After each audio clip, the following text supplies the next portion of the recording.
Hi guys, and welcome back to the Indie Hideout. Today we're going to be looking at Toki Tori. And this is a puzzle game brought to us by, let's have a look, Two Tribes BV. And it originally came out on the Game Boy Color and was published by Capcom. And that was all the way back in 2001.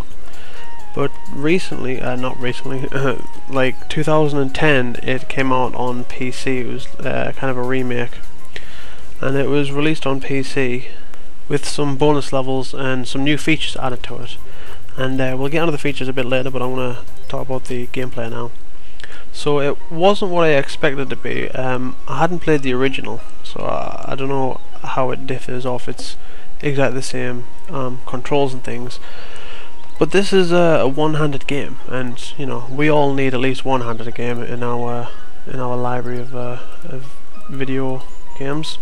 So this is one of them. I thought it was going to be the kind of you know, WASD, or you need a joypad with a D-pad and things like that. But no, it's one-handed point and click with the mouse puzzle game, which was surprising. And but it works really well. I'm going to be honest. I actually really enjoyed this more than I thought I was going to enjoy it. So yeah, you point and click, and your little chicken there runs around, and he collects partially hatched eggs, which is his siblings, I imagine, and he frees them, collects them all up. And the idea of the game is you have to collect them all and not screw up, because if you screw up, you're going to find yourself in a dead end, or if you've collected eggs in the wrong order, leave some eggs unable to collect. And the only way you can advance through the level is if you collect all of the eggs. So, is that it? No, most definitely not. As you can see there, I've just cocked up and fell into a hole, which I am now screwed and can't get out.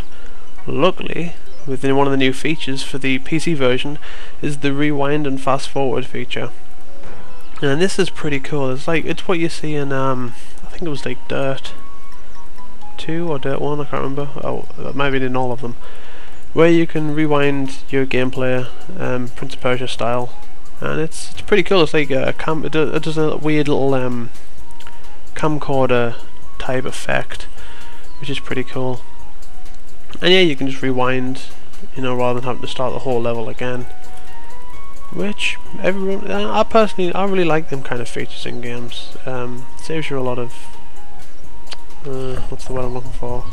Frustration in certain games. Anywho, let's move on to some of the other features, which are the special abilities. Now, these I quite like these, because I was going to say if it was all just running around collecting eggs, it would grow boring very quickly. But no, you get loads of special abilities to help you get through the level.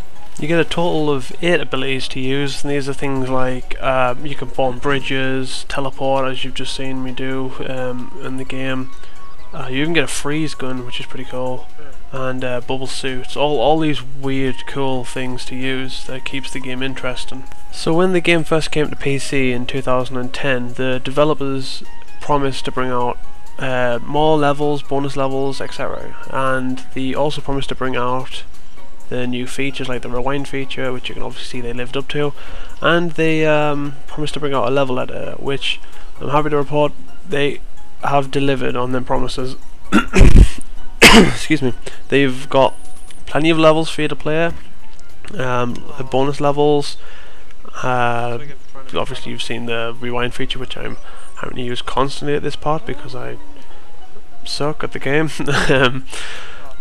Also the level editor, which is awesome. I mean, who doesn't love the level editors in video games? It just means you the community gets to provide so many more levels for people who enjoy the game, and it's awesome.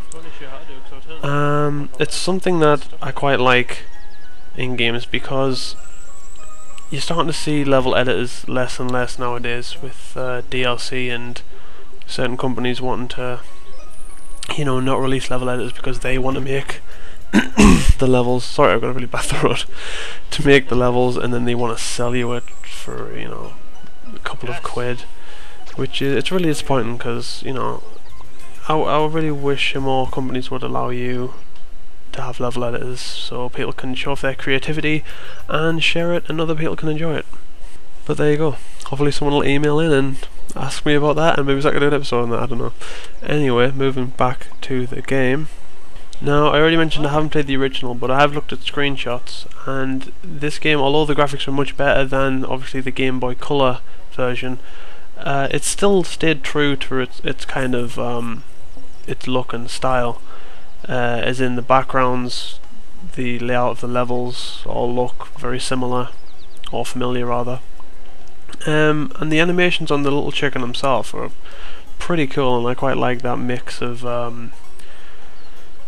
3D animation with the kind of 2D environment. It's a good contrast. It really stands out nicely, and I quite enjoyed it. I don't really have anything bad to say about the game. The level pacing and the difficulty is really quite good. I mean, I never found it easy to the point where it became really boring, or difficult to the point where it became increasingly frustrating. So it's really nice balance on difficulty. The only real downside is it doesn't really have a storyline or anything, and it doesn't have any multiplayer.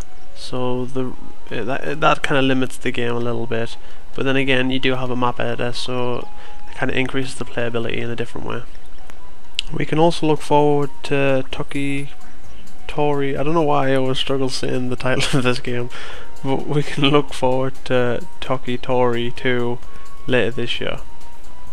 Okay, so here at the Indie Hideout, we're going to rate it a 5 out of 10 because it does its job. It's a fun puzzle game. I love the contrast between 2D and 3D. I wish more games would do that. And yeah, I'm looking forward to playing the second one when it comes out later this year. And I mean, look at the animations. I love them animations. So cool. And last but not least, we have our winner for Divine Cybermancy, which was the giveaway that we were doing this week. And let's have a look. We have number 29. That's right at the end. Morphic22 is the winner of this week's competition. So congratulations. I will be sending that to you as soon as I hear from you. And yeah, if you liked the video, then if you got time, please subscribe. It would help me out a lot. And I'll see you guys next week on Indie Hideout. See ya.